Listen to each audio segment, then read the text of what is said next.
درود ہو حضرت محمد مصطفیٰ احمد مجتبیٰ علیہ الصلاۃ والسلام کی ذات مقدسہ پر۔ میں ہوں یاسر اور آپ دیکھ رہے ہیں لیٹس ٹرائی اٹ۔ ناظرین کرام، آج میں آپ کے سامنے ایک ایسے جلیل القدر صحابی کا تعارف پیش کرنے جا رہا ہوں جنہیں کئی اعتبار سے اللہ کے رسول علیہ الصلاۃ والسلام کا قرب حاصل تھا۔ آپ رضی اللہ عنہ کا شمار ان صحابہ کرام رضی اللہ عنہم اجمعین میں ہوتا تھا جنہوں نے اسلام قبول کرنے میں پہل کی۔ آپ اللہ کے رسول علیہ الصلاۃ والسلام کے پھوپھی زاد بھائی تھے۔ یہ اس طرح کہ آپ کی والدہ امیمہ بنت عبد المطلب اللہ کے رسول علیہ الصلاۃ والسلام کی رشتے میں پھوپھی لگتی تھی، اور آپ کو اللہ کے رسول علیہ الصلاۃ والسلام کا نسبتی بھائی ہونے کا شرف بھی حاصل تھا، کیونکہ ام المؤمنین حضرت زینب بنت جہش رضی اللہ عنہا اللہ کے رسول علیہ الصلاۃ والسلام کی زوجہ محترمہ تھی۔ یہ وہ پہلے خوش نصیب شخص ہیں جن کے ہاتھ میں اسلام کا پرچم تھمایا گیا، اور انہیں یہ خوش قسمتی بھی حاصل ہے کہ ان کو سب سے پہلے امیر المؤمنین کیا گیا۔ یہ عظیم المرتبہ صحابی کون ہے؟ یہ عظیم المرتبہ صحابی ہیں حضرت عبداللہ بن جہش رضی اللہ عنہ۔ نبی اکرم علیہ الصلاۃ والسلام ابھی خفیہ انداز میں دین کی دعوت پیش کرنے کے لیے دار ارقم میں تشریف فرما تھے کہ حضرت عبداللہ بن جہش رضی اللہ عنہ مشرف با اسلام ہو گئے۔ اس لیے آپ کو اسلام قبول کرنے میں سبقت حاصل ہے۔ اللہ کے رسول علیہ الصلاۃ والسلام نے قریش کی ایذا رسانیوں کے بعد صحابہ کرام رضی اللہ عنہم کو مدینے کی طرف ہجرت کا حکم دیا، تو حضرت عبداللہ بن جہش رضی اللہ عنہ فہرست میں دوسرے نمبر پر اور حضرت ابو سلمہ سر فہرست تھے۔ ہجرت کرنا یعنی راہ خدا میں اپنا گھر چھوڑنا حضرت عبداللہ بن جہش رضی اللہ عنہ کے لیے کوئی نئی بات نہ تھی۔ یہ اور ان کے بعض قریبی رشتہ دار اس سے پہلے حبشہ کی طرف ہجرت کر چکے تھے، لیکن اس دفعہ ہجرت کا پروگرام پہلے کی نسبت وسیع پیمانے پر تھا، اس لیے کہ تمام اہل خانہ، رشتہ دار، عزیز، مرد، عورت، بوڑھے، جوان سب ہی شامل تھے۔ کیونکہ یہ پورا خاندان مسلمان ہو گیا تھا، تو جب یہ مدینہ منورہ داخل ہوا تو ان کے گھروں میں ویرانی پھیل گئی۔ ایسا معلوم ہوتا تھا کہ ان کے گھروں میں کبھی کوئی شخص آباد ہی نہ تھا۔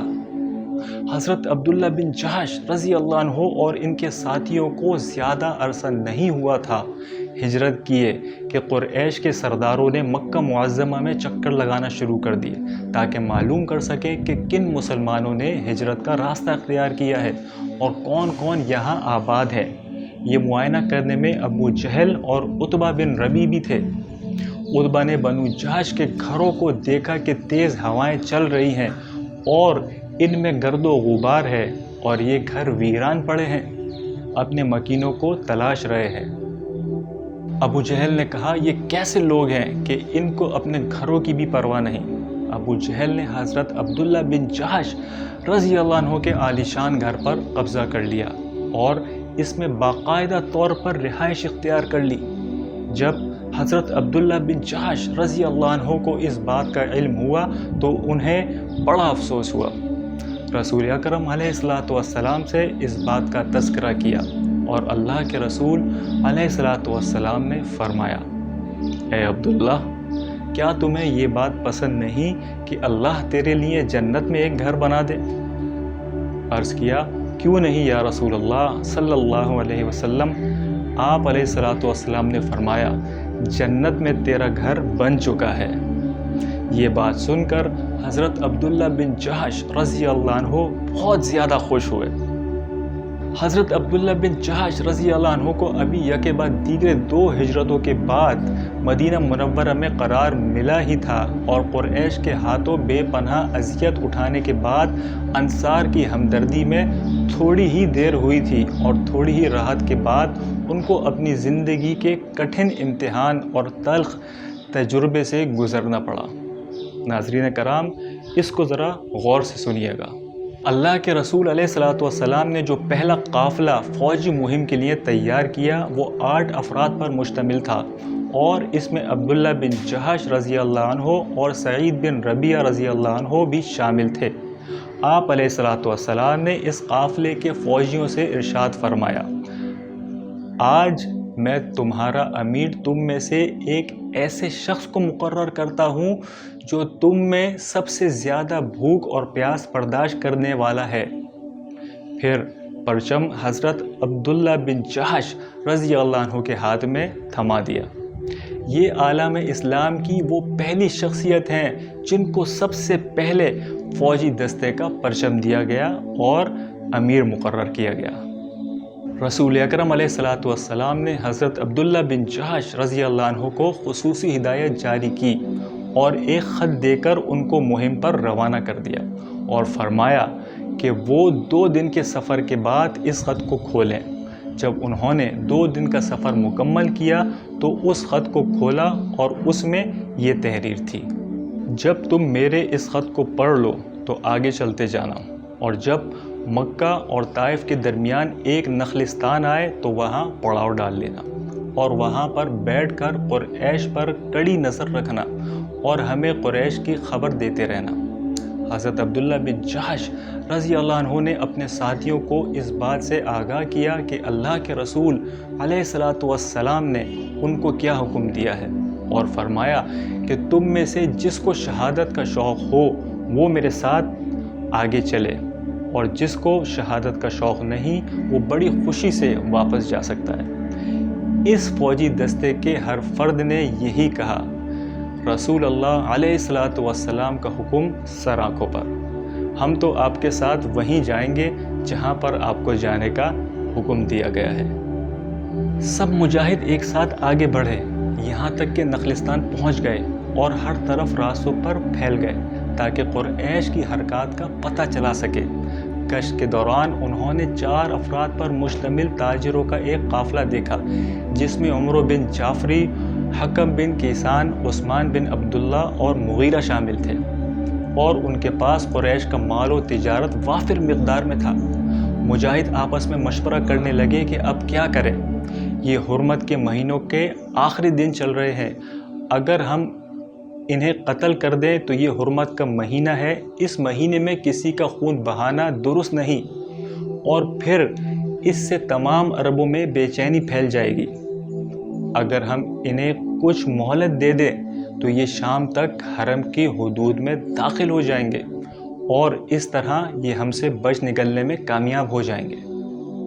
کافی غور و فکر کے بعد انہوں نے یہ فیصلہ کیا کہ انہیں قتل کر دیا جائے اور جو کچھ ان کے قبضے میں ہے اسے قابو کر لیا جائے۔ یہ فیصلہ کرتے ہی اس تجارتی قافلے پر حملہ کر دیا، ان میں سے ایک کو قتل کر دیا، 2 کو گرفتار کر لیا اور چوتھا بھاگ نکلنے میں کامیاب ہو گیا۔ حضرت عبداللہ بن جہش رضی اللہ عنہ اور ان کے ساتھی دونوں قیدیوں اور سامان کے لدے ہوئے اونٹ ہانک کر مدینے لے آئے۔ جب یہ قافلہ رسول اکرم علیہ الصلوۃ والسلام کی خدمت میں حاضر ہوا تو آپ علیہ الصلوۃ والسلام نے اس کارروائی کو ناپسند کیا اور ان سے کہا، میں نے تو آپ کو کارروائی کا حکم نہیں دیا تھا، میں نے تو صرف یہ کہا کہ قریش کی نقل و حرکت پہ نگاہ رکھیں اور ان کی خفیہ کارروائیوں کی ہمیں اطلاع کرتے رہیں۔ دونوں قیدیوں کو تو آپ علیہ الصلوۃ والسلام نے اپنے پاس ٹھہرائے رکھا تاکہ ان کے متعلق کوئی مناسب فیصلہ کر لیں، اور سامان میں سے کسی چیز کو ہاتھ نہ لگایا۔ رسول اکرم علیہ الصلوۃ والسلام کے تیور دیکھ کر حضرت عبداللہ بن جہش رضی اللہ عنہ اور ان کے ساتھی حواس باختہ ہو گئے اور اس بات کا شدت سے احساس کیا کہ ہم تو آپ علیہ الصلوۃ والسلام کے حکم کی نافرمانی کر کے ہلاک ہو گئے، اور مزید تکلیف دہ صورتحال یہ پیدا ہوئی کہ تمام صحابہ کرام رضی اللہ عنہم مجمعین نے ان سے بائیکاٹ کر دیا۔ جو بھی صحابہ سامنے آتا منہ پھیر کر گزر جاتا۔ سب کی زبان پر یہی کلمہ تھا کہ یہ وہ اشخاص ہیں جنہوں نے رسول اکرم علیہ الصلوۃ والسلام کا حکم نہیں مانا۔ اس وقت تو ان کی پریشانی کی کوئی انتہا نہ رہی جب انہیں اس بات کا علم ہوا کہ قریش اس واقعے کو اللہ کے رسول علیہ الصلاۃ والسلام سے بدلہ لینے کے لیے اپنے حق میں استعمال کر رہے ہیں، اور تمام قبائل میں یہ پروپیگنڈا ہونے لگا کہ اللہ کے رسول علیہ الصلاۃ والسلام نے حرمت والے مہینے کو حلال قرار دیا، اس مہینے میں انہوں نے ناحق خون بہایا، مال چھینا، بے گناہوں کو گرفتار کیا۔ حضرت عبداللہ بن جحش رضی اللہ عنہ اور ان کے ساتھیوں کو بہت غم ہوا اور وہ سخت پریشانی میں مبتلا ہو گئے۔ ایک دن یہ غم اور پریشانی کی تصویر بنے بیٹھے تھے کہ ایک شخص نے ان کو مبارکباد دی کہ اللہ سبحانہ و تعالی نے تمہیں بری کر دیا ہے، اللہ رب العزت تمہارے اس کارنامے پر راضی ہو گیا ہے، اور اس سلسلے میں نبی اکرم علیہ الصلاۃ والسلام پر قرآن نازل کر دیا ہے۔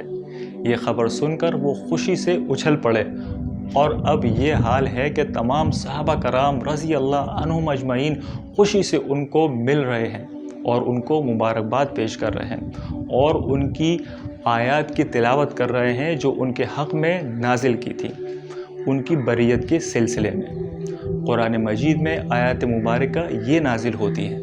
اللہ پاک سورہ بقرہ میں ارشاد فرماتے ہیں، اے محمد صلی اللہ علیہ وآلہ وسلم، لوگ آپ سے عزت والے مہینے میں لڑائی کرنے کے بارے میں دریافت کرتے ہیں، کہہ دو کہ ان میں لڑنا بڑا گناہ ہے، اور خدا کی راہ سے روکنا، اس سے کفر کرنا، اور مسجد حرام یعنی خانہ کعبہ میں جانے سے بند کرنا، اور اہل مسجد کو ان میں سے نکال دینا جو یہ کفار کرتے ہیں، خدا کے نزدیک اس سے بھی زیادہ بڑا گناہ ہے، اور فتنہ انگیزی خون ریزی سے بھی بڑھ کر ہے، اور یہ لوگ ہمیشہ تم سے لڑتے رہیں گے، یہاں تک کہ اگر ممکن رکھیں تو تم کو تمہارے دین سے پھیر دیں، اور جو کوئی تم میں سے اپنے دین سے پھر کر کافر ہو جائے گا اور کافر ہی مرے گا تو ایسے لوگوں کے اعمال دنیا اور آخرت دونوں میں برباد ہو جائیں گے، اور یہی لوگ دوزخ میں جانے والے ہیں جس میں یہ ہمیشہ ہمیشہ کے لیے رہیں گے۔ جب یہ آیت کریمہ نازل ہوئی تو رسول اکرم علیہ الصلاۃ والسلام بہت خوش ہوئے، مال تجارت بطور فدیہ قبضہ میں لے کر قیدیوں کو آزاد کر دیا، اور حضرت عبداللہ بن جحش رضی اللہ عنہ اور ان کے تمام ساتھیوں کی حوصلہ افزائی کی۔ اسے تاریخ اسلام کا سب سے پہلا بڑا معرکہ قرار دیا جا سکتا ہے۔ یہی وہ معرکہ ہے جس میں مال غنیمت حاصل کیا گیا، اسی میں مسلمانوں کے ہاتھ پہلا مشرک قتل ہوا، اور اس میں سب سے پہلے 2 دشمن گرفتار ہوئے۔ حضرت عبداللہ بن جحش رضی اللہ عنہ نے میدان بدر میں بھی کارہائے نمایاں سر انجام دیے، لیکن غزوہ احد میں تو آپ نے کمال کر دیا۔ حضرت سعد بن ابی وقاص رضی اللہ عنہ ایک ناقابل فراموش واقعہ بیان کرتے ہیں کہ جب احد کی جنگ شروع ہوئی تو حضرت عبداللہ بن جحش رضی اللہ عنہ مجھ سے ملے اور فرمایا، کیا تم اللہ سے کوئی دعا نہیں کرو گے؟ میں نے عرض کیا، کیوں نہیں؟ ہم دونوں ایک گوشے میں الگ ہو گئے، اور میں نے اللہ کے حضور یہ دعا کی۔ حضرت عبداللہ بن جحش رضی اللہ عنہ نے میری دعا پر آمین کہا اور پھر خود اپنے لیے یہ دعا مانگنے لگے، یا اللہ مجھے ایسے شخص سے پنجہ آزمائی کا موقع دینا جو بہت بڑا بہادر ہو اور بہت بڑا جنگجو ہو اور انتہائی غصے والا ہو، میں اس سے لڑوں اور وہ مجھ سے لڑے، اور میں تیری رضا کے لیے لڑوں، پھر وہ مجھے قابو کرنے میں کامیاب ہو جائے اور وہ میری ناک اور کان کاٹ ڈالے، اور میں قیامت کے دن آپ کے سامنے اسی حالت میں آؤں، اور پھر اے اللہ تو مجھ سے سوال کرے، عبداللہ کس لیے تیری ناک اور کان کاٹے گئے؟ تو میں عرض کروں کہ اللہ تیری رضا کی خاطر، اور آپ کی طرف سے مجھے یہ جواب ملے، اے عبداللہ تو سچ کہتا ہے۔ حضرت سعد بن ابی وقاص رضی اللہ عنہ فرماتے ہیں کہ عبداللہ بن جحش رضی اللہ عنہ کی دعا میری دعا سے بہت بہتر تھی، اور اللہ نے ان کی دعا قبول کر لی۔ میں نے سر شام دیکھا کہ دشمن نے آپ کو قتل کر دیا، اور ان کی ناک اور کان کاٹ کر ایک درخت کے ساتھ لٹکائے ہوئے ہیں۔ اللہ نے ان کی دعا قبول کی اور ان کو شہادت کا شرف حاصل ہوا، جیسا کہ ان کے ماموں سید الشہداء حضرت امیر حمزہ رضی اللہ عنہ کو حاصل ہوا تھا۔ اس کے بعد اللہ کے رسول علیہ الصلاۃ والسلام نے ان دونوں کو ایک ہی قبر میں دفن کیا، اور آپ علیہ الصلاۃ والسلام کے پاکیزہ آنسو ان کی قبر مبارک کو سیراب کر رہے تھے اور خوشبو پھیل رہی تھی۔ اللہ پاک آپ پہ اپنی رحمت برکت نازل فرمائے، آمین۔ جی تو ناظرین کرام، یہ تھے ہمارے آج کے ہیرو حضرت عبداللہ بن جہش رضی اللہ عنہ۔ اللہ تعالیٰ ان سے راضی اور یہ اللہ سے راضی۔ امید کرتا ہوں کہ آپ کو آج کا پروگرام بہت پسند آیا ہوگا۔ اللہ سے دعا ہے کہ مجھے اور آپ کو صحابہ کرام رضی اللہ عنہم اجمعین کے نقش قدم پہ چلنے والا بنا، آمین یا رب۔ صحابہ کرام رضی اللہ عنہم اجمعین کے حالات و واقعات کا یہ سلسلہ یوں ہی جاری رہے گا انشاءاللہ۔ آپ دیکھتے رہیے اور کہتے رہیے، لیٹس ٹرائی اٹ۔